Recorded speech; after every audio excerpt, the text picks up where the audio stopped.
The dress weighed like a sentence, and Aurora Santini walked down the church aisle, knowing that each step took her further from freedom and closer to a marriage she never wanted, with a man she'd never seen, for reasons that left her nauseated with shame. The silence of the 200 guests was broken only by sharp whispers that reached her in cruel fragments. Poor girl, they say he's ruthless. No one's seen him personally. She doesn't know what she's getting into. And Aurora forced her feet to keep moving because the alternative was watching her father lose everything, watching the family company crumble, watching Edoardo Santini destroyed by the bankruptcy that Lorenzo Valenti had promised to prevent in exchange for one thing: her. 3 days ago, her father had come home with a marriage contract and desperation in his eyes, explaining that the mysterious businessman everyone feared was the only salvation for Santini Industries, that he had specifically demanded Aurora, that there was no time for questions or negotiations because bankruptcy was scheduled for the following week. She had hugged Edoardo and lied, saying everything was fine, because what else could a daughter do when the alternative was watching the man who raised her alone lose everything? Now she was there, veil covering her face, white flowers decorating each pew, filtered light through the stained glass creating colorful patterns on the marble floor, and Aurora breathed deeply, trying to control the panic rising in her throat like bile. Lorenzo Valenti was an urban legend in business circles, the phantom who destroyed competitors without appearing personally, the man who had built an empire in less than a decade through methods that bordered on immoral, and now he was waiting at the altar to transform her into one more of his acquisitions. The aisle finally ended, and Aurora climbed the 2 steps that led her to the altar, to the man with his back turned, who radiated power even while motionless, broad shoulders under the impeccable suit, posture that spoke of absolute control.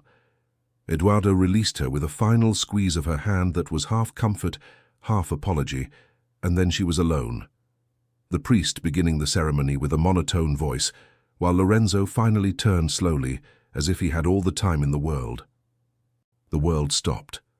Aurora blinked once, twice, 3 times, certain she was hallucinating because this was impossible, completely impossible.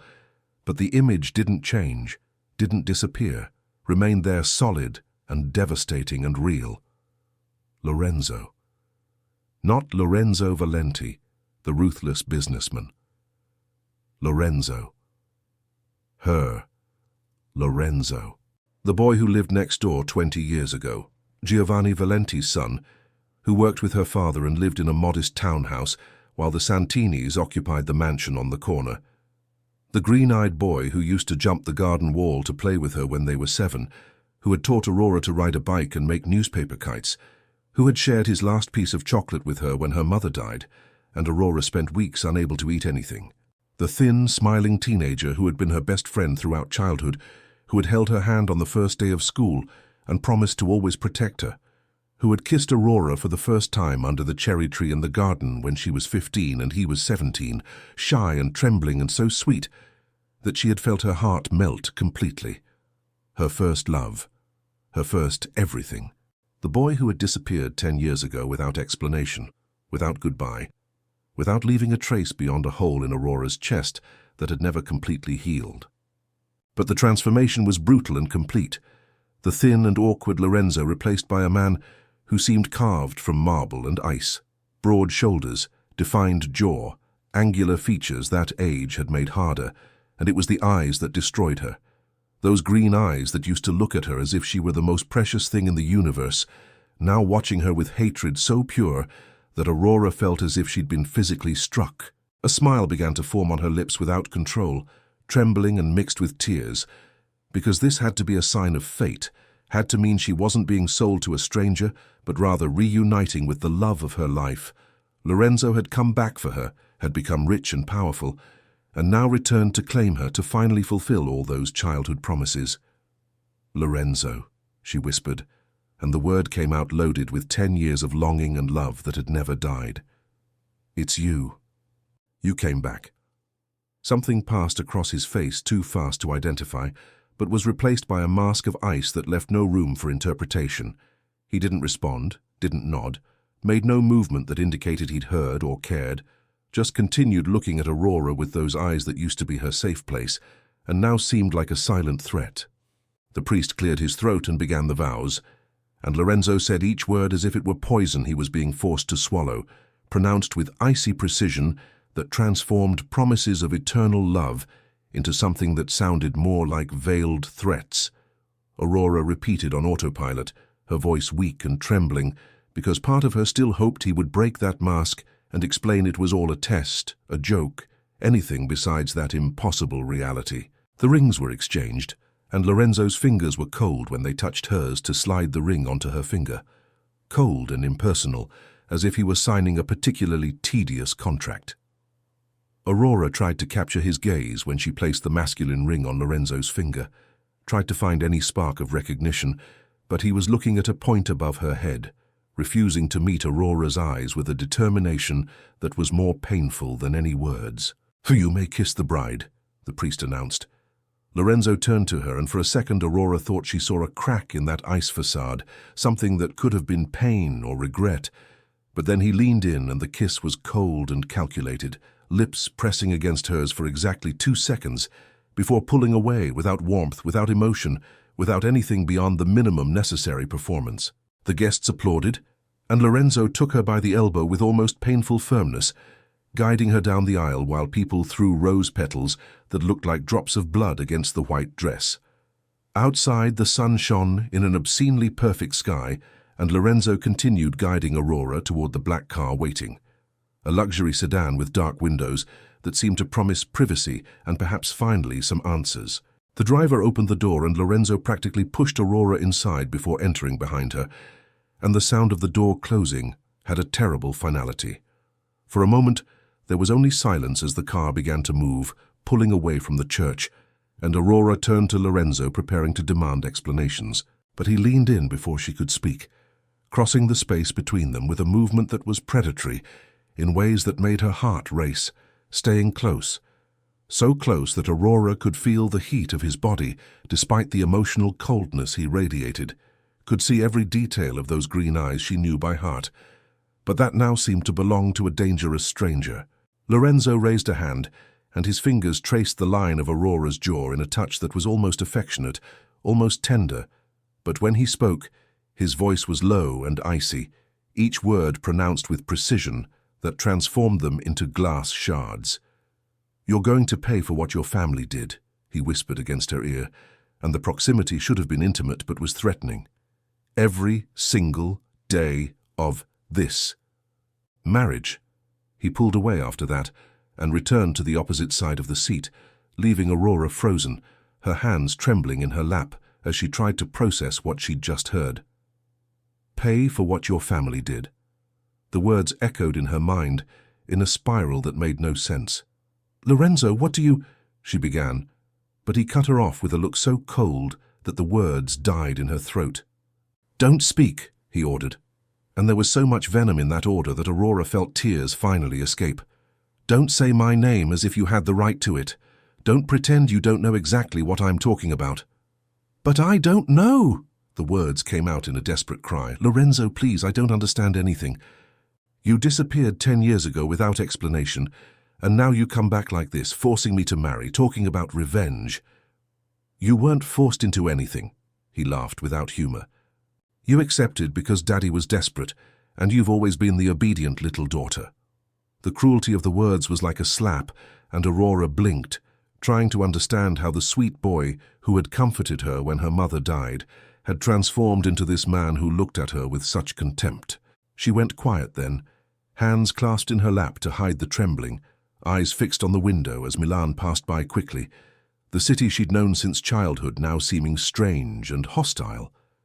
Lorenzo said nothing more during the rest of the journey, and Aurora didn't try to fill the silence because what could she say that wouldn't make everything worse? She was alone with a man who hated her for reasons she couldn't comprehend, trapped in a marriage that was as false as it was dangerous, and the only thing Aurora knew for certain was that the sweet Lorenzo of her dreams was dead, replaced by something cold and relentless that had promised to make her pay for sins she didn't even know she'd committed. Chapter 2. The Cold Husband. "No, I don't believe this." Lorenzo's mansion was a mausoleum of glass and steel, all sharp lines and polished surfaces that reflected everything but revealed nothing, and Aurora spent the first night sitting on the bed of a room that felt more like a hotel suite than a home, staring at the grey walls and trying to understand how her life had collapsed so completely in a matter of hours. The room was enormous and impeccable, decorated with designer furniture that cost more than a car, but there wasn't a single photo, a single personal object, nothing that suggested someone actually lived there, and that sterility matched perfectly with the man who was now her husband. Lorenzo hadn't spoken to her again since the car, had simply shown her the room, informed her coldly that breakfast would be served at 7 in the morning and that she was free to explore the house as long as she didn't enter the 3rd floor, and then had disappeared upstairs without looking back, leaving Aurora alone with the wedding dress that now seemed like a cruel fantasy and questions that multiplied in her mind like a virus without cure.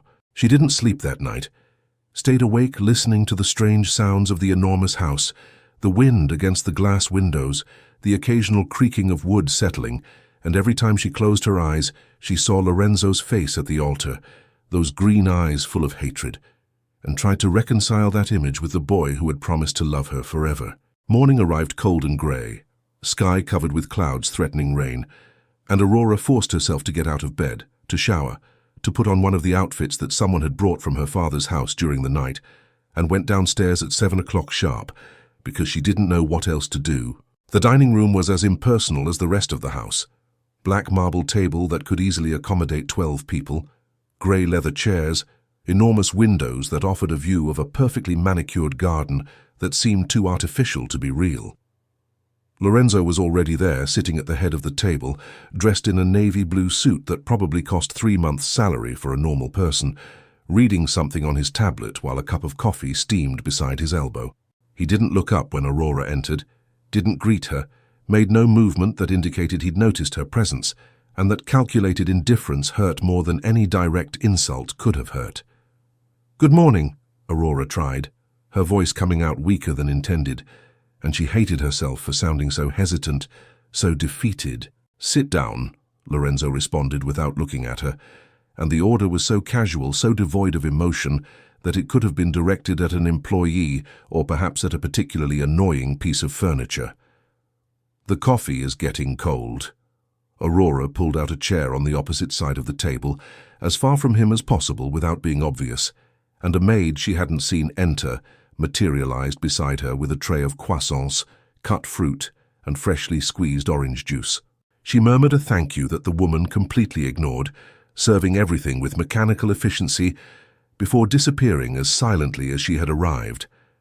And Aurora stared at the food, unable to imagine swallowing anything with the knot that had permanently occupied her throat since yesterday. The silence stretched between them like thin glass about to break, broken only by the occasional sound of Lorenzo turning a page on his tablet, and Aurora counted to 10, then to 20, trying to gather courage to ask the questions that had kept her awake all night. "Lorenzo," she finally began, and this time she refused to let her voice tremble. "We need to talk about what happened, about why you—" "There's nothing to talk about," he cut her off, and now he raised his eyes to stare at her, those green eyes, cold as sea ice. "You're here because your father agreed to the contract terms. I saved his pathetic company from bankruptcy. You're my wife on paper. Those are the relevant facts." Relevant facts? Aurora felt anger beginning to boil beneath the confusion and hurt, a small but growing spark. "Lorenzo, we've known each other our whole lives. We were friends, we were more than friends, and you disappeared without explanation, and now you come back like this, treating me as if you were a Santini." He tilted his head, and there was something dangerous in his posture now, something that made the air seem heavier. "Because that's exactly what you are, Aurora. The little princess of the family that destroyed mine." The words fell between them like bombs, and Aurora blinked, trying to process what she'd just heard. "Destroyed? Lorenzo, what are you talking about? Your father worked with mine for years. They were friends, partners."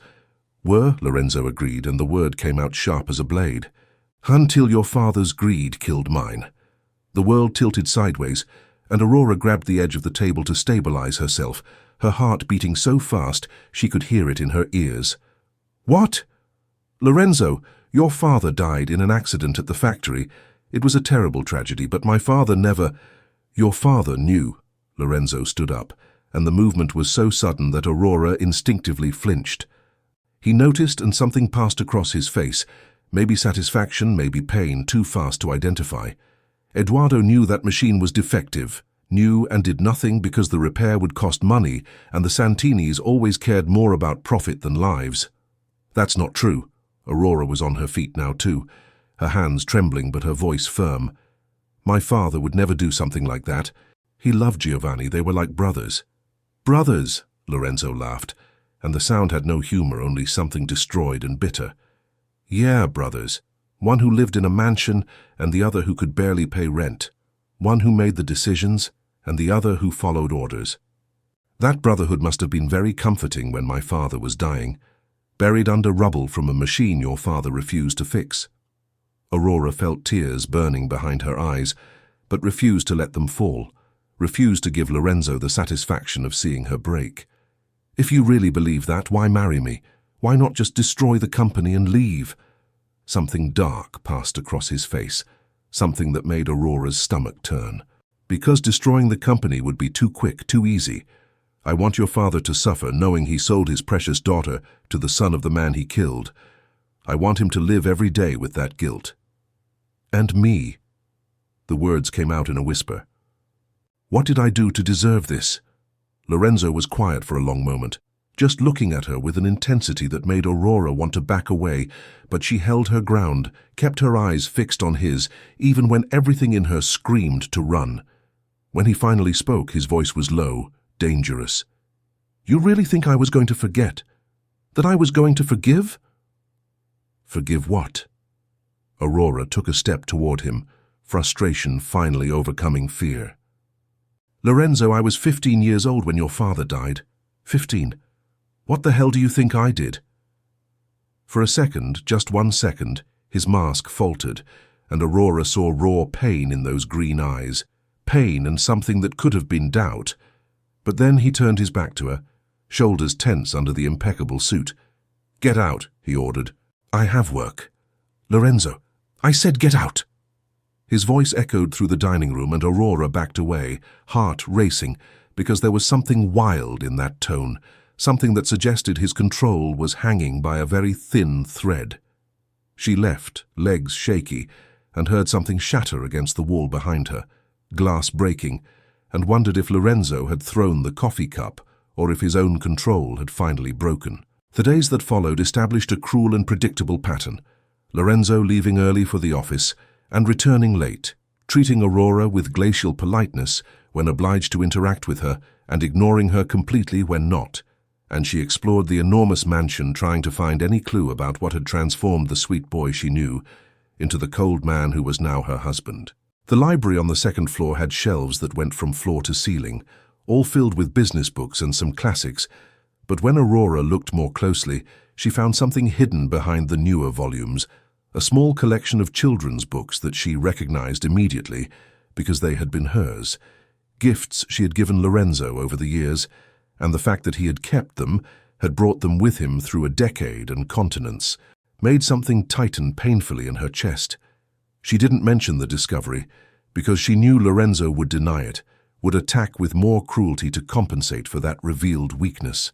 So Aurora kept the knowledge like a secret treasure, a small but vital proof that the boy she loved still existed somewhere beneath layers of hatred and pain. At night she heard Lorenzo go up to the third floor, heard his footsteps in the hallway above her room, and wondered if he also stayed awake replaying memories, if he also fought against the attraction that still existed between them despite everything, because Aurora felt that electricity every time they were in the same room, saw it in his eyes before the mask fell back into place. A week after the wedding, Aurora woke up with an idea that was probably stupid and definitely risky, but she was desperate to reach Lorenzo somehow, to break that wall of ice he had built around his heart, and if words didn't work, maybe actions could. She spent the morning in the enormous modern kitchen that clearly was never used, the employees looking at her with barely disguised surprise when Aurora asked for ingredients, and then was alone preparing the dish she knew Lorenzo loved more than any other in the world, mushroom risotto that his mother used to make, and that Aurora had learned the recipe just so she could cook for him when they were teenagers. She worked carefully, sautéing the mushrooms, adding the arborio rice, stirring the broth patiently while memories washed over her. Lorenzo at 16 sitting in his small kitchen, laughing while Aurora burned the first attempt, kissing her when the second turned out perfect, promising she was the only person besides his mother who could make that dish right. The memory hurt, but Aurora clung to it, clung to the fragile hope that maybe this would touch something in him, maybe open a door that words couldn't reach. Lorenzo arrived home at 8 as always, and Aurora was waiting in the dining room, the steaming risotto on the table, 2 glasses of red wine, candles she had found in a cabinet lit, creating an atmosphere that was half romantic, half desperate. She heard his footsteps in the hallway, heard the pause when he saw the light coming from the dining room, and then he was at the door, standing there with his suit wrinkled and tie loosened, looking at the scene before him with an expression Aurora couldn't decipher. "What is this?" he finally asked, his voice controlled, but there was something tense there, something that wasn't completely hidden. "Dinner," Aurora responded, trying to sound confident even with her heart racing. "I thought we could eat together, talk without shouting this time."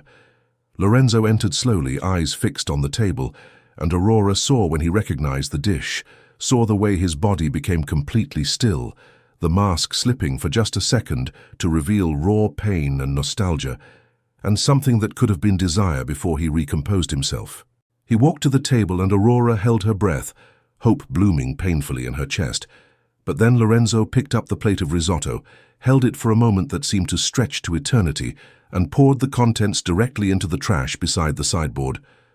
The sound of the food falling into the can was obscenely loud in the silence of the room, and Aurora felt as if she'd been stabbed, tears finally escaping and running down her cheeks, while Lorenzo placed the empty plate back on the table with exaggerated care. "Don't try to manipulate me with memories," he said, and his voice was low but firm, without any trace of emotion. "That won't work. I'm not trying to manipulate you." Aurora was crying openly now, months of frustration and confusion and hurt finally overflowing. "Lorenzo, I just want to understand. I want to know what happened, what you think we did, because none of this makes sense." He stood looking at her for a long moment, and Aurora could swear she saw cracks in his armor, saw the way his hands closed into fists at his sides, the way his jaw tensed, as if he were waging an internal war. But then he shook his head and turned to leave. "Lorenzo, wait. You want to know what happened?" He stopped at the door, his back to her. 10 years ago, I arrived at the factory and found my father dead under a pile of rubble because Eduardo Santini refused to fix a defective machine. While I was holding his body, while the firefighters explained it had been criminal negligence, your family was having dinner at home as if nothing had happened. That's the truth, Aurora. That's the only truth that matters. My father would never do that, she whispered, but her voice came out weak because a tiny seed of doubt had been planted, not about her father's guilt, but about something being very wrong with this whole story. Lorenzo finally turned to look at her, and there were so many layers in his eyes, pain and anger, and something that could have been regret, buried too deep to reach. Keep believing that if it makes you feel better, but remember every night that the man you call father destroyed my family, and now I'm destroying his, one day at a time. He left, and Aurora stood there in the dining room with the candles melting and the smell of risotto still perfuming the air, and for the first time since the wedding, she allowed herself to really cry, sobs that shook her whole body, because it was becoming clear that Lorenzo really believed what he was saying, that he had spent 10 years building hatred based on a truth he considered absolute. And Aurora didn't know how to convince him he was wrong when she wasn't completely certain that he was. But one thing she knew had absolute certainty, beating strong and firm in her chest even through the tears. She wasn't going to give up. She wasn't going to let the past destroy what they had been, what they could still be if only they found the real truth buried beneath layers of pain and misunderstandings. I don't know what happened, Lorenzo, she whispered to the empty room, using his real name for the first time in days. But the boy I loved is still there somewhere beneath all that hatred, and I'm going to find the truth. I'm going to show you that you're wrong. I promise. And Aurora Santini always kept her promises. Chapter 3. Cracks in the Ice. Get out, now. But I need to explain. 2 weeks of Cold War passed in that mansion of glass and steel. 2 weeks of Lorenzo leaving before sunrise and returning after midnight. 2 weeks of Aurora wandering through rooms that felt more like a museum than a home. And she was going quietly insane with the silence and the unanswered questions that multiplied in her mind like weeds choking a garden. She had tried everything she could think of to reach him, tried cooking his favorite foods that he threw away without tasting, tried waiting up to talk when he came home, only to be met with monosyllabic responses and that glacial stare that made her feel like an unwanted houseguest in her own supposed home.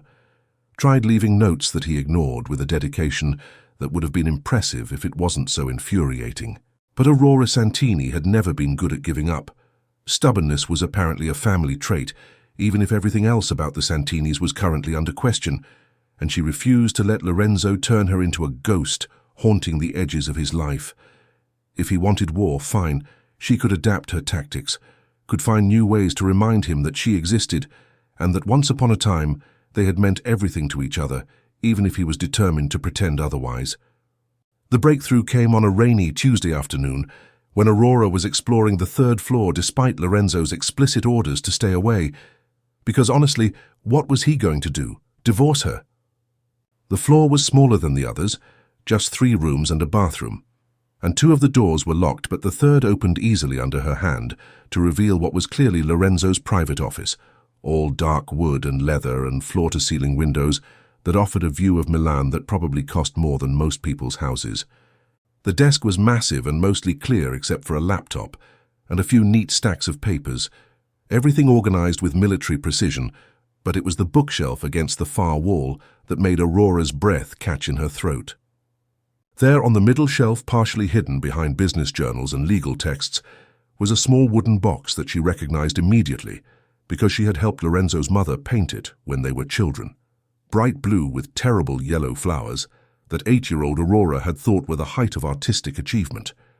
Her hands were shaking when she pulled it down and opened the lid, and what she found inside made tears spring to her eyes, unbidden and unwanted, but completely unavoidable. Everything was there. Every stupid little piece of their shared past that Aurora had assumed was lost forever when Lorenzo disappeared. The friendship bracelet she had woven for him when they were 10, faded now, but still intact with its clumsy pattern of red and green threads. Photos of them as children, gap-toothed and grinning at the camera, Lorenzo's arm always around her shoulders like even then he was trying to protect her from the world. Letters she had written him when his family went on vacation, and she was stuck in Milan missing him desperately, full of terrible spelling and hearts drawn in the margins. The scarf she had knitted for him when they were 15, lumpy and uneven, because she had never been good with her hands, but she had tried so hard to make it perfect for him. A dried cherry blossom pressed between pieces of wax paper, and Aurora knew without asking that it was from the tree where they had shared their first kiss, sweet and hesitant and absolutely perfect. He had kept everything, every small piece of evidence that once upon a time they had been happy together, that once upon a time he had loved her as much as she loved him, and if he had truly hated her, truly believed she was complicit in whatever he thought her family had done, why would he keep these things? Why carry them through a decade of building an empire of revenge if they meant nothing to him? "What the hell are you doing in here?" Lorenzo's voice came from the doorway, low and dangerous, and Aurora spun around with the box still clutched against her chest, tears streaming down her face in a way that probably made her look pathetic, but she couldn't bring herself to care. "You kept them," she said, and her voice came out broken and wondering. "All this time, through everything, you kept all of it." Something flashed across his face, maybe panic, maybe anger, definitely something that looked like pain before the mask slammed back into place, and he crossed the room in 3 long strides to snatch the box from her hands. "You had no right to be in here. I told you the 3rd floor was off limits. Why did you keep them, Lorenzo?" Aurora stepped closer instead of backing away, and she saw the way his jaw tightened, saw the way his fingers gripped the box hard enough that his knuckles went white. "If you hate me so much, if you really believe I'm guilty of whatever you think happened, why keep every letter, every photo, every stupid little thing from when we were kids?" "Get out," he said through gritted teeth. But he wouldn't look at her, kept his eyes fixed on the wall behind her head. "No." The word came out firmer than Aurora felt. "Not until you answer me. Not until you explain how you can claim to hate me while sleeping every night in a house full of our memories." I said, "Get out." His voice rose, but Aurora held her ground, even when he stepped closer, even when she could feel the heat radiating from his body and smell the cologne he wore mixed with something that was purely him. Familiar even after all these years. "Make me," she challenged. And maybe it was stupid to provoke a man who looked like he was barely holding on to his control, but Aurora was tired of being passive, tired of letting him dictate everything about their disaster of a marriage. For a long moment they stood there, inches apart, both breathing hard, and Aurora could see the war happening behind those green eyes, could see him struggling with something that looked a lot like the same desperate longing that kept her awake at night. Then Lorenzo moved, and for a second Aurora thought he was actually going to grab her, to physically throw her out of his office, but instead his hand came up to cup her face with a gentleness that was so unexpected it made her gasp. "You don't understand," he said, and his voice was rough, raw in a way she had never heard it. "You don't understand what it was like, what I lost, what your family took from me." "Then tell me," Aurora whispered, and she let herself lean into his touch, even though she knew it was probably a mistake. "Stop pushing me away and just tell me the truth, all of it, so I can understand." But the moment shattered as quickly as it had formed. Lorenzo, dropping his hand and stepping back like touching her, had burned him, the mask sliding back into place with practiced ease. "There's nothing to tell that you don't already know. Now get out before I have security remove you." Aurora left because she could see she wasn't going to get anything else from him right now, but she took the knowledge of that box with her, held it close like a secret weapon, because if Lorenzo truly hated her, he would have destroyed those things years ago. The fact that he kept them, that he apparently looked at them often enough to keep them in his private office, instead of boxed away in storage somewhere, meant something important that Aurora was determined to figure out. The next few days brought small changes that Aurora noticed with the careful attention of someone searching for hope in a hopeless situation. Lorenzo still left early and came home late, still treated her with cold politeness in the rare moments they interacted, but she caught him watching her sometimes when he thought she wasn't looking, caught the way his expression softened for just a second before hardening again into that familiar mask of ice. And then there were the small kindnesses that he clearly didn't want her to notice. The coffee that appeared on her nightstand every morning, made exactly the way she liked it, even though she had never told anyone in this house her preferences.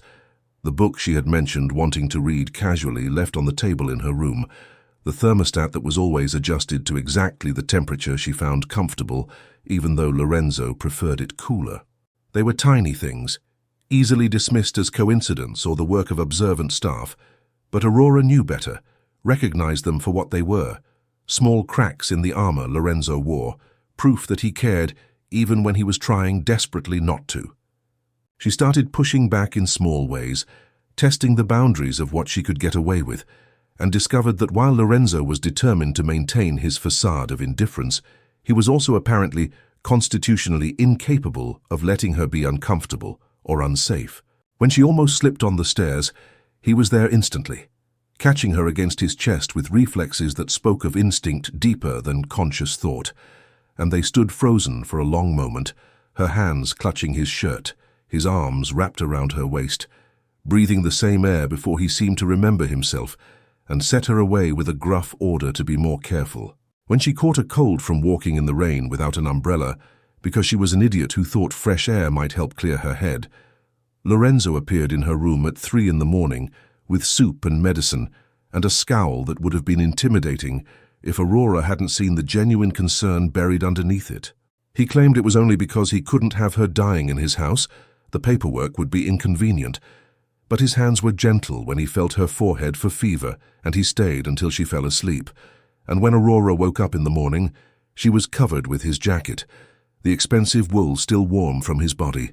"Here we see the Lorenzo in his natural habitat," Aurora narrated in a loud whisper one morning, when she found him in the kitchen making coffee before dawn, and he froze with the pot in his hand, back going rigid.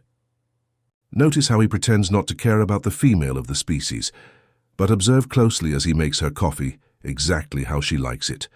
3 sugars and excessive cream.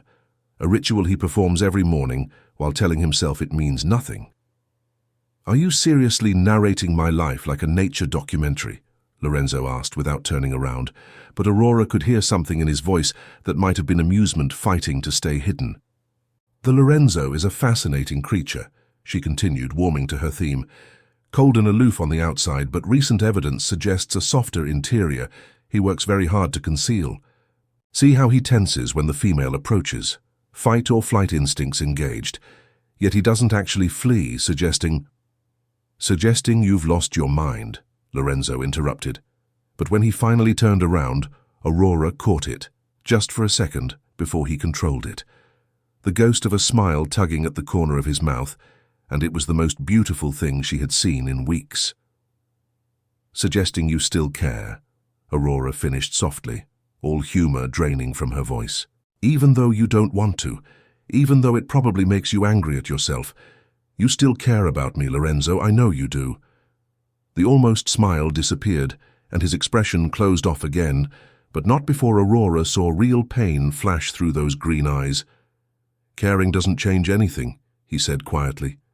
"Caring doesn't bring back the dead or undo the past." "No," Aurora agreed, "but maybe it's enough to build something new.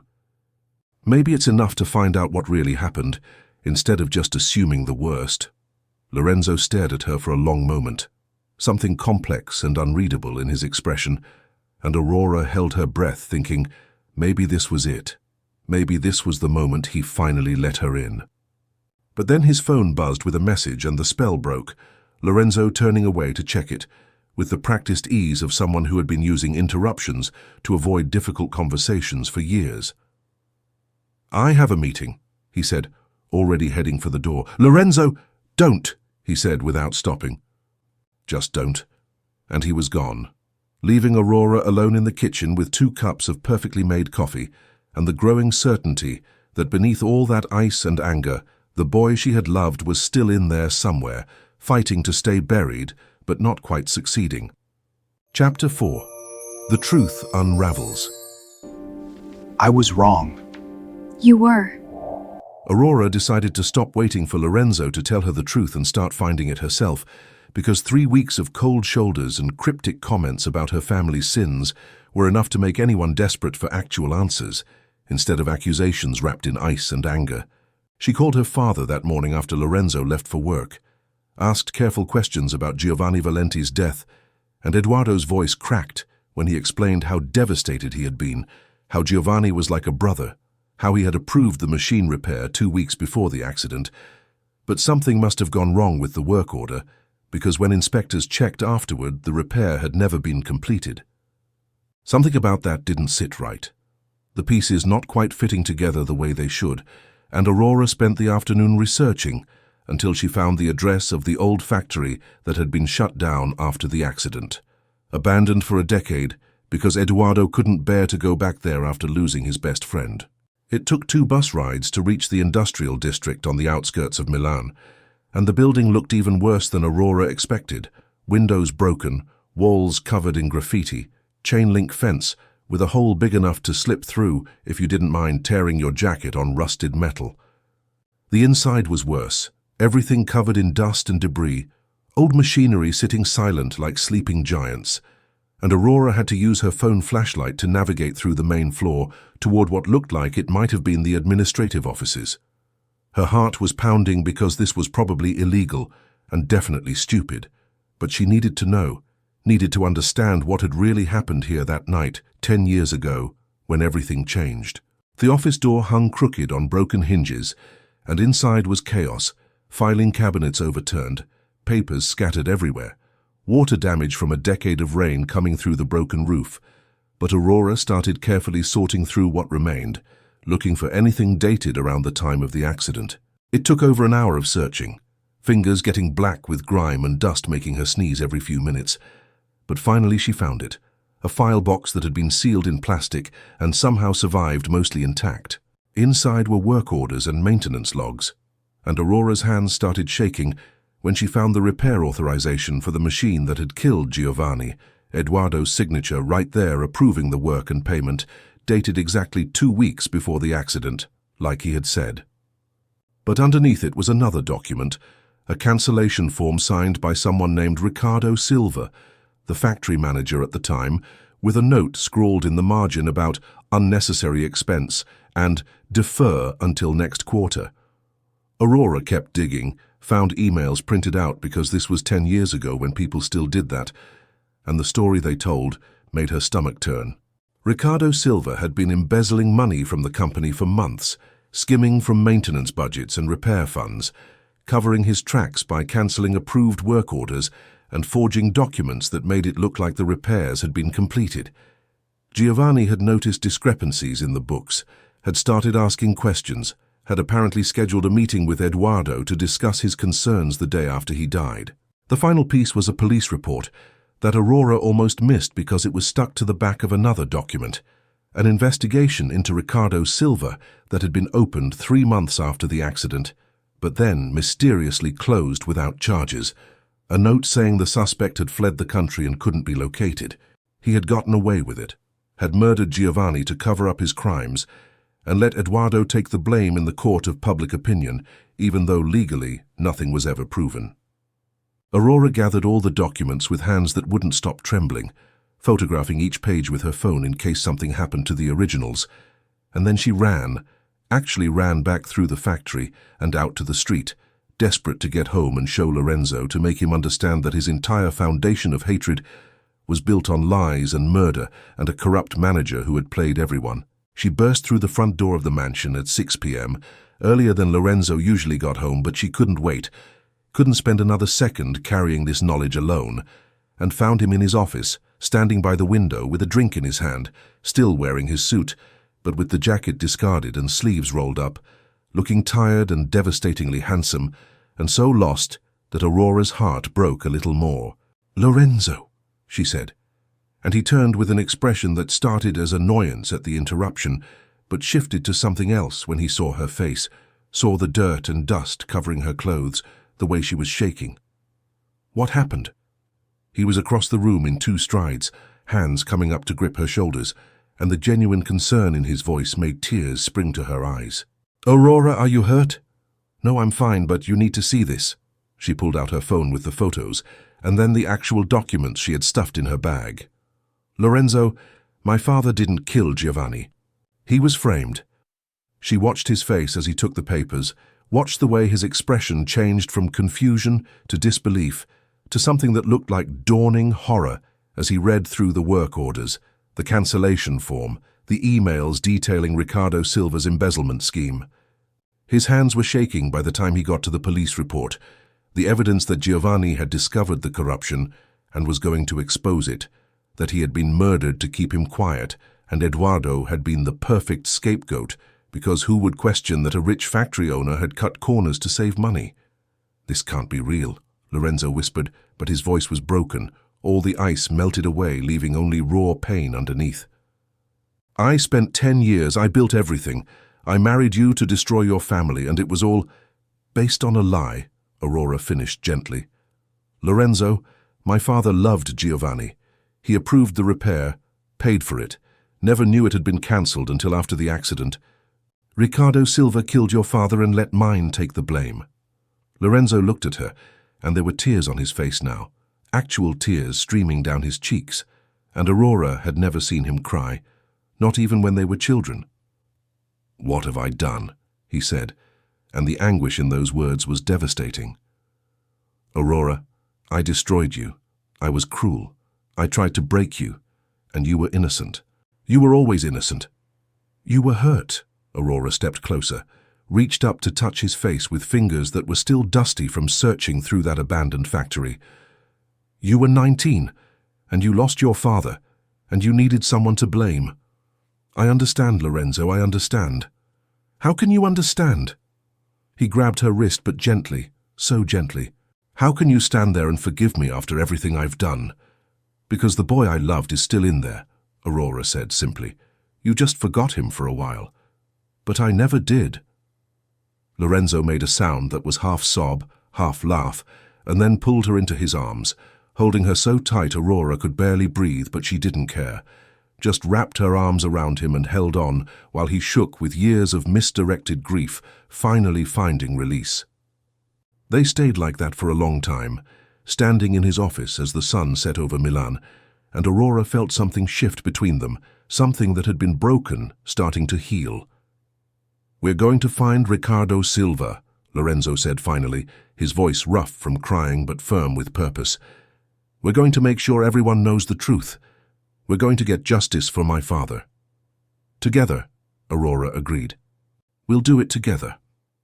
And for the first time since their wedding day, when Lorenzo looked at her, there was no ice in his eyes, only warmth and something that looked a lot like hope. Chapter 5. Love was always there. Marry me. For love. Yes. It took 3 months to build the case against Riccardo Silva. 3 months of Lorenzo and Aurora working side by side with lawyers and investigators. 3 months of uncovering just how deep the corruption had gone and how many lives Riccardo had destroyed to cover his tracks. They found him living in Argentina under a false name, wealthy from a decade of embezzled funds, and when the Italian authorities finally arrested him based on the evidence Lorenzo and Aurora had compiled, when he was extradited back to Milan to face charges of manslaughter, fraud, and obstruction of justice, Lorenzo stood in the courthouse and felt something he hadn't felt in 10 years. Peace. Eduardo was there too, vindicated after a decade of whispered accusations and suspicious looks from people who had believed he sacrificed safety for profit. And when the judge read the verdict declaring Riccardo guilty on all counts, Eduardo turned to Lorenzo with tears in his eyes and pulled him into an embrace that both men desperately needed. "Giovanni would be so proud of you," Eduardo whispered against Lorenzo's shoulder. "He loved you like a son. I should have fought harder to find you after he died, should have made sure you were okay. I blamed you for something you didn't do," Lorenzo said, his voice breaking. "I'm the one who's sorry. I'm the one who needs forgiveness." "You have it." Eduardo pulled back to look at him properly. "You've always had it. You were a boy who lost his father, Lorenzo. Nobody blames you for being angry." The weeks that followed were strange and wonderful, and sometimes awkward, as Lorenzo tried to figure out how to exist in a world where his entire purpose for the last decade had been proven wrong, where the hatred that had driven him was revealed as misdirected, and the family he had tried to destroy was actually innocent. He moved Aurora's things into his bedroom on the 3rd floor without asking, just came home one day to find her clothes hanging in his closet and her books on his nightstand, and when she raised an eyebrow in question, he simply said, "Separate bedrooms were part of the revenge. I don't need revenge anymore." They took it slow, relearning each other, and Lorenzo discovered that the girl he had loved was still there but stronger now, shaped by loss and loneliness into someone who didn't break under pressure, and he fell in love with this version of Aurora even more deeply than he had loved the teenage version. She made him laugh with her terrible cooking attempts and her habit of narrating his life like a nature documentary, made him feel things he had buried so deep he thought they were gone forever, and every morning Lorenzo woke up grateful that she had been stubborn enough to fight for them even when he was determined to push her away. 6 months after the trial, Lorenzo took Aurora back to the neighborhood where they had grown up, and she was shocked to discover that the old playground where they had spent countless childhood afternoons had been completely renovated, new equipment and benches, trees planted around the perimeter, fairy lights strung overhead creating a canopy of soft golden light as the sun set. "You did this?" Aurora asked, looking around in wonder at the place that had been run down and forgotten last time she saw it. "I bought the land 8 years ago," Lorenzo admitted, taking her hand as they walked toward the swing set. "Even when I was planning revenge, even when I told myself I hated you, I came here every week and sat on those broken swings and remembered when we were happy. I couldn't stand seeing it destroyed, so I had it renovated. I told myself it was for the neighborhood kids, but really it was because I couldn't let go of us completely." Aurora felt tears building because that was so perfectly Lorenzo, holding on to love even while convinced he was holding on to hate, unable to destroy the evidence of what they had been even when he thought he wanted to. "Why bring me here now?" Lorenzo got down on one knee and Aurora's breath caught because they were already married, the rings already on their fingers, but he was looking at her with such intensity that she couldn't look away. When we got married the first time, it was built on lies and revenge and pain. I want to do it again properly this time. Aurora Santini, will you marry me again? Not because of a contract or blackmail or anything, except the fact that I love you, I've always loved you. And I want to spend the rest of my life proving that I'm worthy of the second chance you gave me. Yes, Aurora said through tears that were happy this time. Purely happy. Yes, of course, yes, you idiot. I would have married you 100 times over if you had just asked. They held the ceremony 3 months later in that same renovated playground which Lorenzo had officially donated to the city as the Giovanni Valenti Memorial Park, a place where children could play and families could gather, and Lorenzo's father would be remembered not for how he died, but for the good man he had been. Eduardo walked Aurora down a makeshift aisle between rows of chairs, both of them crying openly, and when Lorenzo saw her in a simple white dress that was nothing like the elaborate gown from their first wedding, he couldn't stop the tears that fell, because this time she was smiling. This time she was choosing him freely. This time everything was real. I promise to love you, Lorenzo said, when it was time for vows he had written himself. Not just today, but every day for the rest of our lives. I promise to never push you away again, to trust you with my pain instead of turning it into weapons. I promise to be worthy of the faith you had in me even when I didn't deserve it. You saved me, Aurora. You saw through the ice and remembered the boy underneath, and you refused to give up on him. I'm going to spend forever being grateful for that. Aurora was sobbing too hard to speak for a moment, but when she finally got control, she said, I promise to love you through the bad days and the good ones, through the moments when you remember the past, and the moments when we build new futures. You didn't destroy me, Lorenzo. You just forgot temporarily who we were to each other. But I always knew we'd find our way back. I always knew love was worth fighting for. When they kissed this time, it was nothing like the cold press of lips at their first wedding. It was desperate and sweet, and full of years of longing finally allowed to exist, and the small crowd of family and friends cheered, while fairy lights twinkled overhead, and somewhere in the gathering dusk, Aurora could swear she felt Giovanni's approval. His happiness that the two kids he had watched grow up together had finally found their way home to each other. That night, wrapped in Lorenzo's arms in the bedroom they now shared, Aurora whispered, Do you remember what you told me when we were kids, under the cherry tree? I said I was going to marry you someday, Lorenzo murmured against her hair. Took me longer than expected to keep that promise. But you kept it, Aurora smiled. That's what matters. You kept it. And as they drifted to sleep, both of them finally at peace, Lorenzo thought about the boy he had been and the man he had become, about the decade lost to misdirected revenge and the lifetime ahead built on truth and love, and decided that sometimes the longest way around was actually the only way home.